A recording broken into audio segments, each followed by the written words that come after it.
All right. Hello, everybody. Thank you for tuning in today. My name is Bobby Hapanowicz. This is Dante Sienko.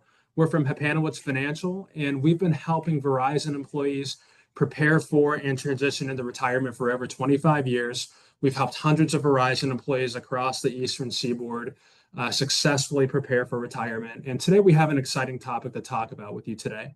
Whenever you receive an ISP offer, it is certainly an exciting time, but at the same time, it can be overwhelming, right? The decision on whether or not to retire is one of the biggest decisions that you'll make in your career, and whether or not to accept an early retirement offer with only 30 to 45 days to make that decision, it can certainly be overwhelming. So that's why we're here today. Today, we're going to take time to first break down all of the details, all of the components of the offer. Then we wanted to discuss some of the considerations we think you should be keeping in mind. And finally, we'll answer some FAQs, frequently asked questions. If you have any questions as we head into the webinar here, please just drop them in the chat box and we'll be sure to address those at the end. Just a couple of housekeeping items before we get started.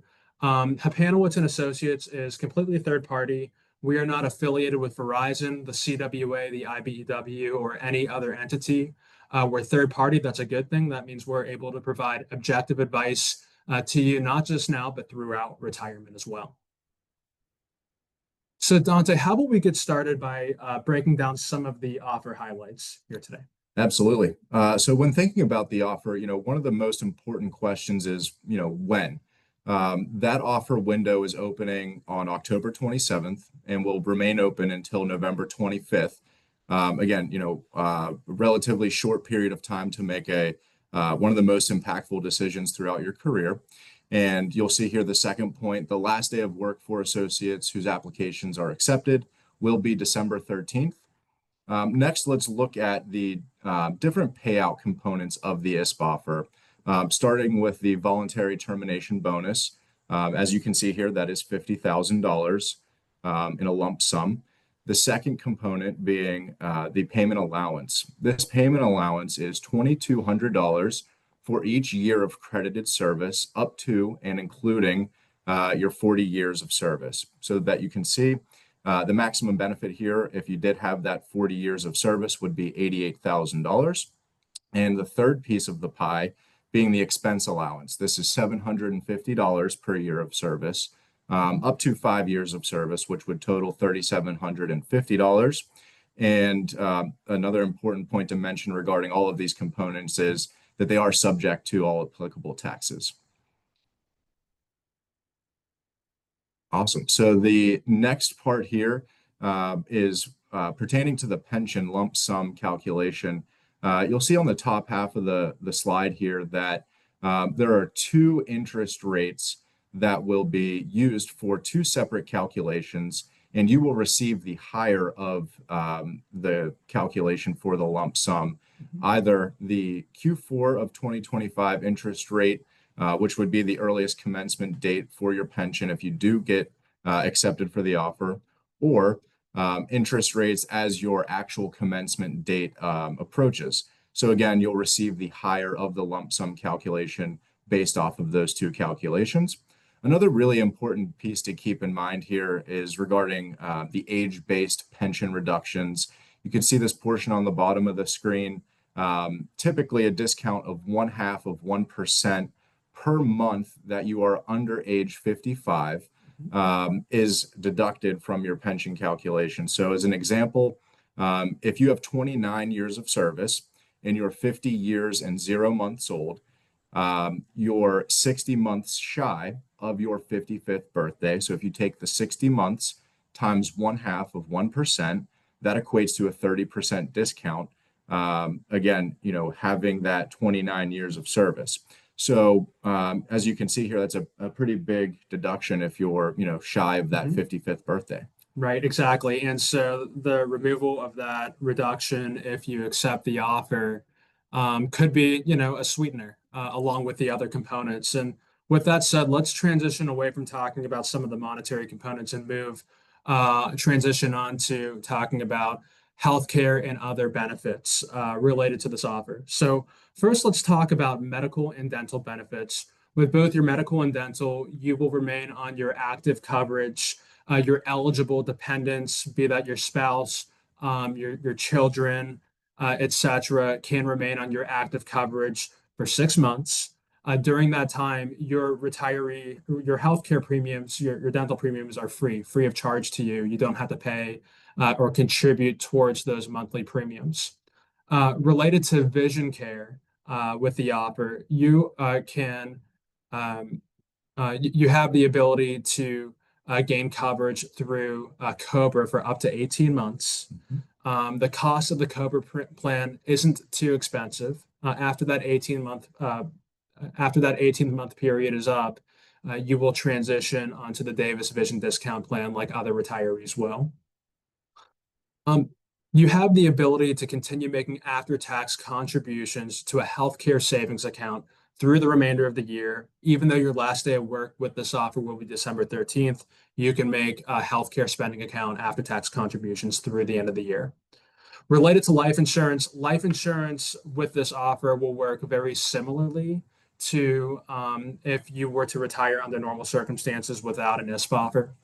So you will have basic life insurance. Every retiree who is retirement eligible will have basic life insurance equal to 1x their base pay, and that is reduced by 10% per year between ages 66 and 70. Until at age 70, the death benefit will be equal to half of your base pay in the year that you retired.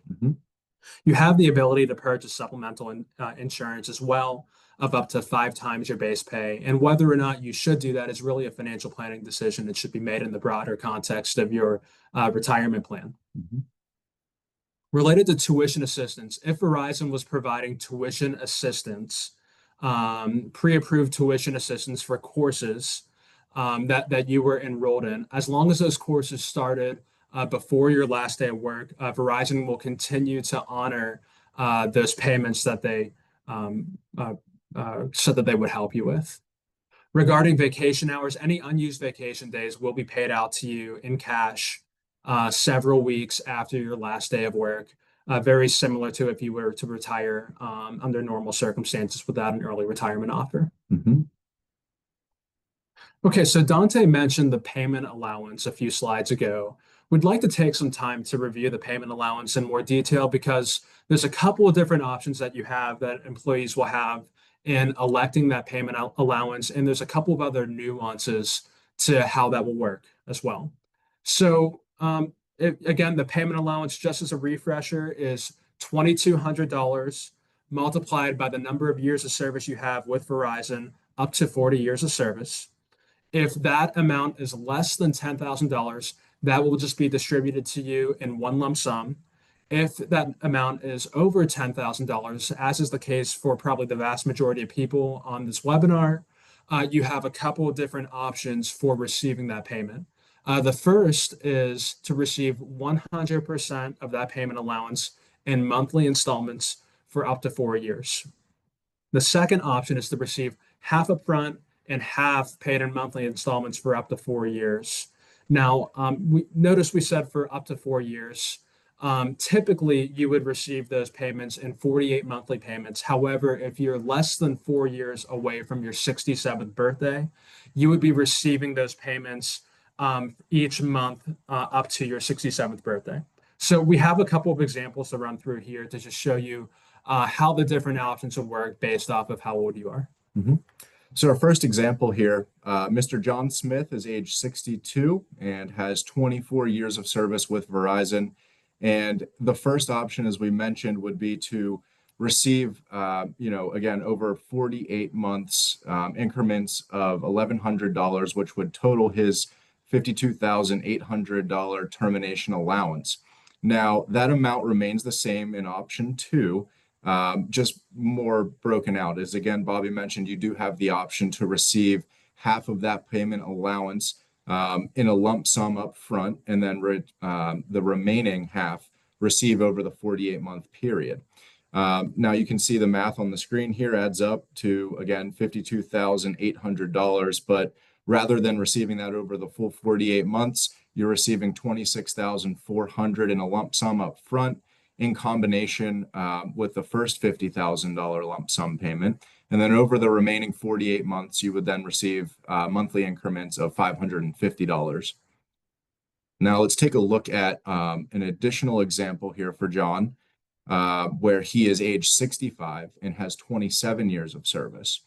Again, option one, pretty straightforward, receiving that $50,000 lump sum. And then for his payment allowance, that termination allowance of $59,400, again, being calculated at $2,200 per year of service.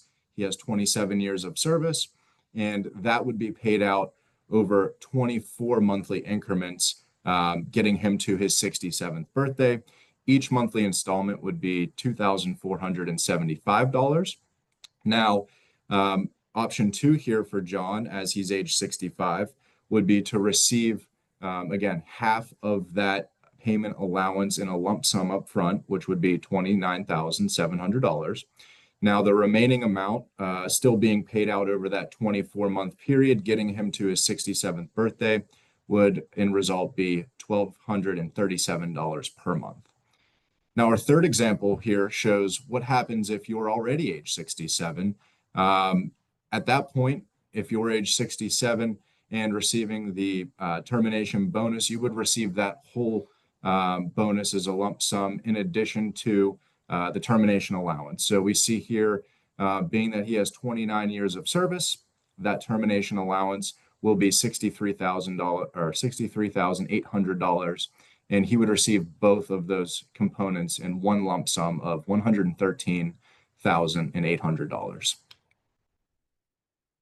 Okay, great. So that concludes our breakdown of the offer. Now we'd like to just take a few minutes in transition to talk about some of the considerations that we think you should be keeping in mind when evaluating the offer.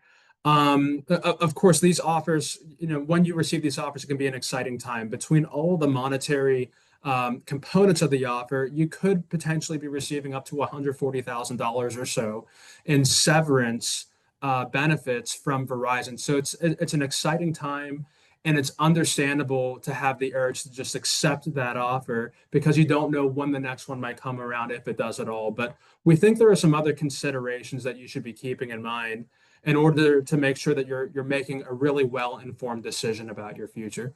Number one, we think you should just look at, does it even make financial sense to accept this offer? With an ISP offer, really we're doing a break-even analysis, right? Does it make sense to retire early to receive this financial incentive for leaving early? And so to really understand that well, we need to not only look at the amount of money you'd be receiving with an ISP offer, but how retiring early could impact all the other components of your plan, including your 401k, including your pension, including Social Security. By stopping work early, meaning you have less high income earning years contributing to your Social Security benefit. Mm-hmm. We need to consider your expenses or your monthly budget. Many people, for example, have a goal to pay off a home mortgage or pay off a car payment, whatever that might be heading into retirement. We need to evaluate where we are relative to those goals and compare that to if we were to retire along the normal timeline that you were otherwise anticipating. And we think that's a really important first step. Second step, is to ask the question, am I ready to retire?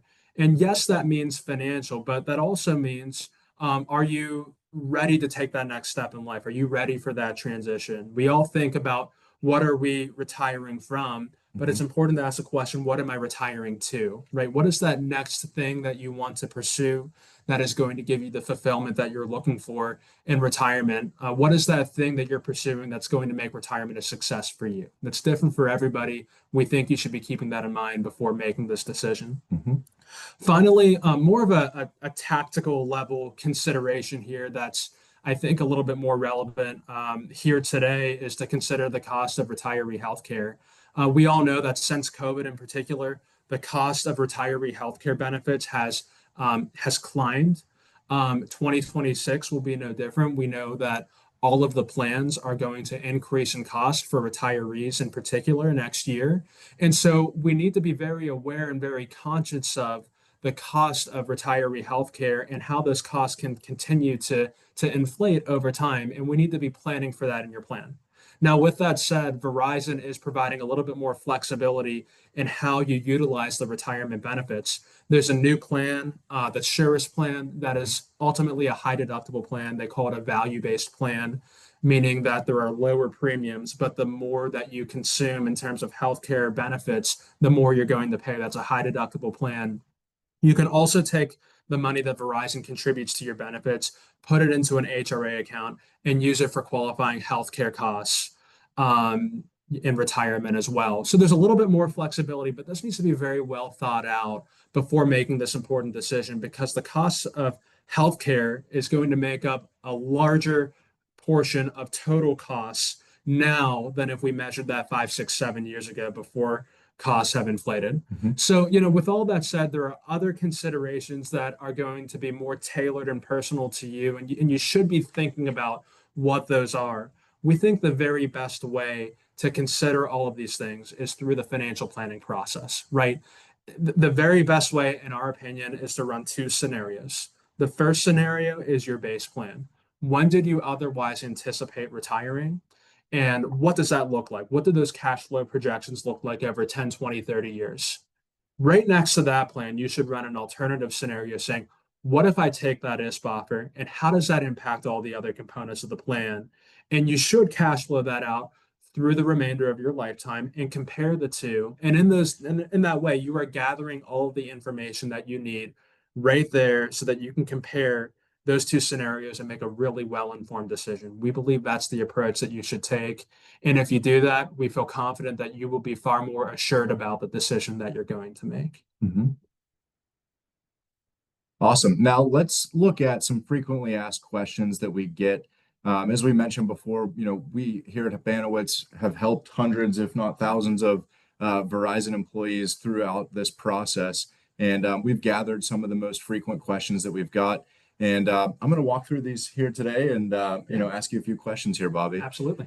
Awesome. So the first one being, are taxes automatically withheld from the voluntary termination bonus? In addition to that, the special ISP payment allowance, those monthly or lump sum payments, what's the taxation on that? And are they automatically withheld? Yeah, great question. So that is taxed as ordinary income. And at the federal level, 20% will automatically be withheld for federal taxes. You can change that amount if needed. You can also add state tax withholding as well. We're here in the state of Pennsylvania. The state income tax is a little bit north of 3%. Thank you. So our next frequently asked question here, something we touched on a little bit already, but would be really helpful if we dove into some additional color. How should retiree healthcare changes, impact my retirement decision? Yeah, really important. We think that you should be putting conservative assumptions, baking conservative assumptions for retiree healthcare costs into your plan, not only for today, but in future years. We all know what trajectory retiree healthcare costs have gone on in the last several years, and we need to plan for that in the future too. It's very important. And it's important that we're thinking about the plan in that way. It's becoming more important to think about building that income bridge between when you retire and Medicare age if you are retiring before 65. Now, the next one here, if I'm applying for this ISP offer, when should I request my pension election paperwork? Does that timing affect, my decision? Yeah, really good question. So the short answer is you can order your pension election forms as soon as you want to.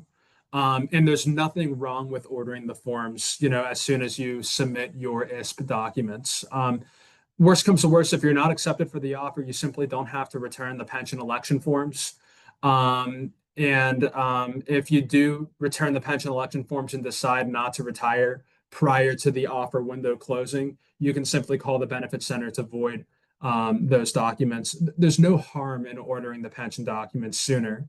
If your retirement date, if your last day of work is December 13th, the soonest you can receive your pension, be it the annuity or lump sum, will be February 1st.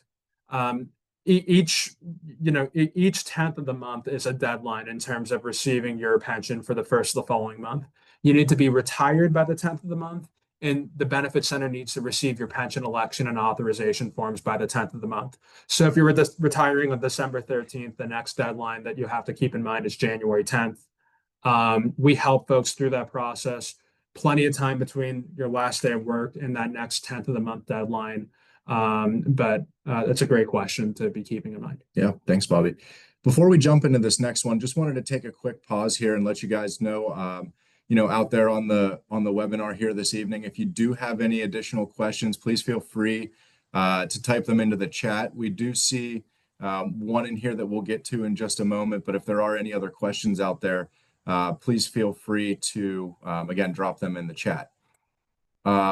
Perfect. So let's take a look here at our fourth question up on the screen. When should I call Fidelity about my 401k, Bobby? Yeah, great question. So the soonest you can call Fidelity about your 401k is 2 weeks after your last day of work if you're processing a withdrawal. And that's because Fidelity still needs to process your last payroll contribution, both your payroll deferral and Verizon's matching contribution. And that process typically takes about 2 weeks after your last day of work. There could be good reasons to keep some assets in the 401k if you're retiring between the ages of 55 and 59 and a half.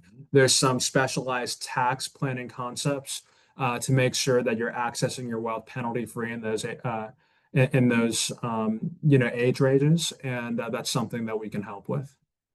Awesome. Now, before we jump into question number 5, let's answer the question that we have in chat here. Bobby, can you explain a scenario in which you're a full 30 years of service, or more even, for example, here we're using 32 years, but your age is a little bit younger than that 55-year mark. Say you're 52. Yeah, great question. So there might be a couple of different components here. First, let's start by looking at the pension. I believe that's the crux of the question here. So if you are typically, if you're retirement eligible, under the age of 55 with less than 30 years of service, there is an age discount that's applied to your pension. When you hit 30 years of service under the age of 55, that age discount goes away. Mm-hmm. So this person is eligible for their full retirement pension without any age discount. So we were saying before that one of the features of this offer is that if you have an age discount applied to your pension, that will go away with this offer. For this person, that will be less important because they already don't have an age discount applied to their pension. Mm-hmm. Now, with that said, this person is 52 years old, just putting my financial planning cap on. If they were to take the offer today, just related back to retiree healthcare, like we were saying, mm-hmm. there's a 13-year period between now and 65 when they could enroll in Medicare, assuming they wouldn't, be applying for disability, et cetera. But they have a 13-year period until they'd be applying for Medicare. And so that's, an extended period that we would have to plan on, additional retiree healthcare expenses that, have to be baked into that individual's plan, or at least an alternative game plan for, healthcare benefits would have to be well thought through. If there's any other detail that you were looking for regarding that question, feel free to add another note there and we'd be happy to address that. Awesome. Thanks, Bobby. Now, the next question here for our FAQs, when will I find out if I've been accepted for the offer? Right. So the offer window closes November 25th. So typically takes a few days. So sometime after Thanksgiving, maybe early December, you could expect to find out. Awesome. Next question here for us. Should I take the offer if I'm not retirement eligible? Yeah, it's a great question. All of those benefits that we were talking about related to the pension, related to healthcare and other benefits, those only apply if you're retirement eligible, and the rules are a little bit different if you aren't. And so you have to, really think that through and make sure that you have, especially if you're very close to your retirement eligibility, you really want to think that through and make sure that if you are leaving, it's the right decision for you. Mm-hmm. Thank you. Last FAQ here for us. Regarding that third component that we talked about, with the payout components, regarding that reallocation or the relocation allowance, is there a timeline for that I need to abide by? Are there any sort of parameters to keep in mind? Yeah, really good question. So again, the relocation allowance is $750 multiplied by your years of service up to 5 years of service, meaning $3,750 in maximum total relocation allowance. So if you need another certification or you have to move or relocate for another role at a different employer, as long as you apply for that prior to incurring the costs. And I believe the time frame is within a year of leaving Verizon. But you have to apply for that prior to incurring the cost. If it's accepted, Verizon will reimburse you for those costs. Awesome. Thanks, Bobby.